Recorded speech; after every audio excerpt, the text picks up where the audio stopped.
दोस्तों, ये सभी क्वेश्चन आपके railway group D, railway ALP, NTPC के एग्जाम में कई बार पूछे गए हैं। तो मैं चाहूंगा कि इस वीडियो को आप पूरा डेडिकेट होकर देखिए। इस क्वेश्चन को करने के बाद आपके 3 से 4 नंबर आराम से कंफर्म हो जाने हैं। ठीक है, शुरू करता हूं मैं पहला क्वेश्चन के साथ। कोणार्क नृत्य उत्सव भारत के किस राज्य में मनाया जाता है? एकदम इंपॉर्टेंट क्वेश्चन है जो आपके एग्जाम में पूछा गया है। क्या याद रखेंगे यहाँ पास कि ये जो कोणार्क का जो नृत्य उत्सव है वो ओडिशा का है। ठीक है, क्या याद रखेंगे आप? ओडिशा का है, यानी कि ऑप्शन नंबर बी। ठीक है ना। चलिए, अगला आपका कंबाला महोत्सव किस राज्य के कृषक समुदाय द्वारा आयोजित किया जाता है? तो दोस्तों, इसका जो कि आंसर है वो हो जाएगा आपका कर्नाटक। ठीक है, कंबाला महोत्सव कर्नाटक से संबंधित है। क से का आप याद में रखोगे। ठीक है, वीडियो को पूरा देख लेना, 3 से 4 नंबर आराम से क्लियर हो जाएंगे आपके एग्जाम के लिए।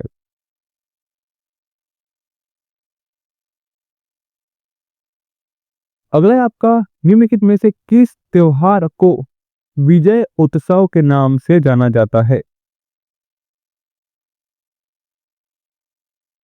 हम्म। तो इसका जो कि आंसर है वो हो जाएगा आपका विजय उत्सव, जो कि है हम्पी त्योहार, जो कि हम्पी त्योहार या फिर हम्पी महोत्सव को बोलते हैं, यानी कि ऑप्शन नंबर ए। ठीक है, अगला क्वेश्चन है आपका, ट्यूलिप महोत्सव किस शहर में प्रसिद्ध है? तो याद में रखेंगे, ये जो महोत्सव है वो आपके श्रीनगर यानी कि जम्मू कश्मीर में क्या है, प्रसिद्ध है। क्या महोत्सव? ट्यूलिप महोत्सव। ठीक है, अगला है आपका, नवरेह एक चंद्र नव वर्ष है। ठीक है, क्या है? नवरेह एक चंद्र नव वर्ष है जो निम्नलिखित में से किस राज्य या फिर केंद्र शासित प्रदेश द्वारा मनाया जाता है? तो यहाँ पास आपको एक हिंट भी मिल गया कि यहाँ पास एक केंद्र शासित भी बोला गया है, यानी कि आप क्या याद रखेंगे? जम्मू एंड कश्मीर में। आई बात समझ में, यानी कि ऑप्शन नंबर सी। अगला प्रश्न है आपका, शेर ए गुल फरोसन शेर ए गुल फरोसन उत्सव कहाँ आयोजित किया जाता है? तो इसका जो कि आंसर है दोस्तों वो हो जाएगा आपका दिल्ली में आयोजित किया जाता है आपका। ठीक है ना। चलिए, अगला प्रश्न है, भारत के किस राज्य में निशागंधी उत्सव मनाया जाता है? एकदम इंपॉर्टेंट क्वेश्चन है आपके लिए। ठीक है, तो निशागंधी जो महोत्सव है वो आपके केरल में मनाया जाता है, यानी कि ऑप्शन नंबर डी। ठीक है, अगला है आपका, उगादी त्योहार निम्नलिखित में से किस राज्य में मनाया जाता है?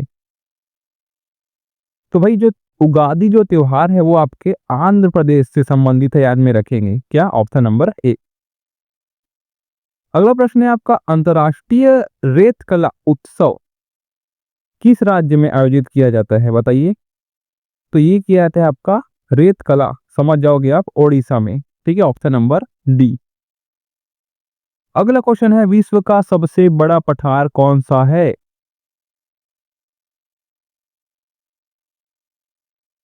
तो इसका जो कि आंसर है दोस्तों वो हो जाएगा आपका तिब्बत का पठार। ठीक है, तिब्बत का पठार जो कि विश्व का सबसे ऊंचा पठार, सॉरी बड़ा पठार है। ठीक है ना।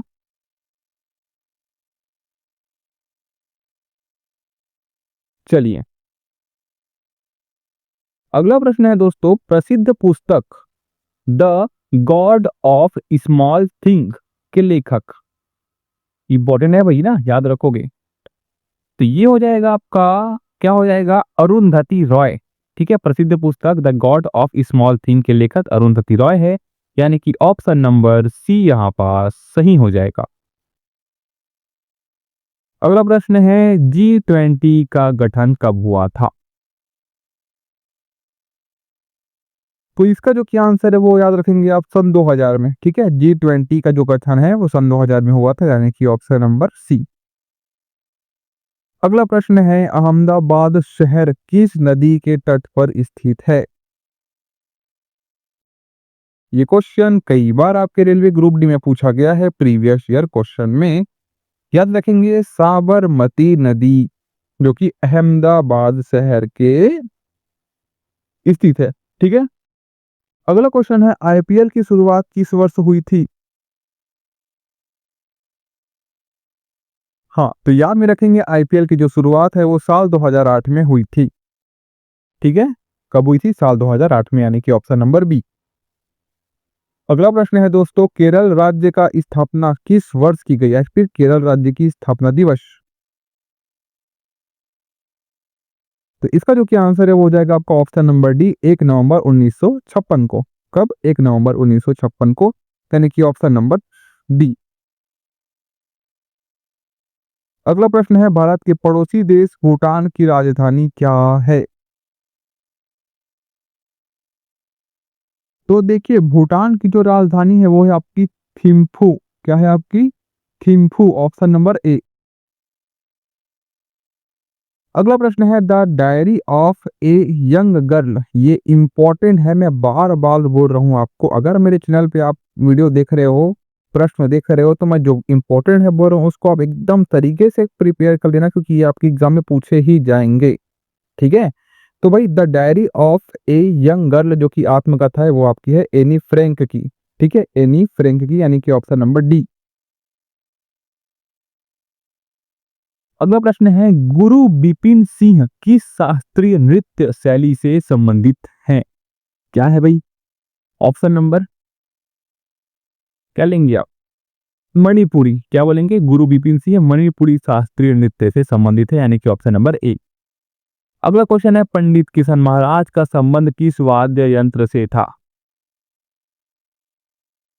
ये 1000 बार पूछा होगा आपके एग्जाम में, रेलवे की, अगर आप प्रीवियस ईयर देखोगे सभी का तो। ठीक है, तो बी केयरफुल होकर अच्छे तरीके से दीजिए, मजा आ जाएगा आपको। तो पंडित किशन महाराज का संबंध किससे पता है आपको? किससे है आपको? तबला से है। ठीक है, पंडित किशन महाराज का संबंध तबला से है, यानी कि ऑप्शन नंबर बी सही हो जाएगा। ठीक है, अगला क्वेश्चन है क्वेश्चन नंबर 20, आज का लास्ट क्वेश्चन दोस्तों, निम्नलिखित में से कौन सा त्योहार राजस्थान से जुड़ा है? तो राजस्थान से जो त्योहार है वो आपका बूंदी उत्सव। क्या हो जाएगा आपका? बूंदी उत्सव, यानी कि ऑप्शन नंबर सी। आज के लिए बस इतना ही। चैनल पे बने रहना, जितने भी प्रीवियस ईयर क्वेश्चन है सबको करवा दूंगा एक एक लाइन में, आपको आराम से आप जीके जीएस कंप्लीट कर लोगे।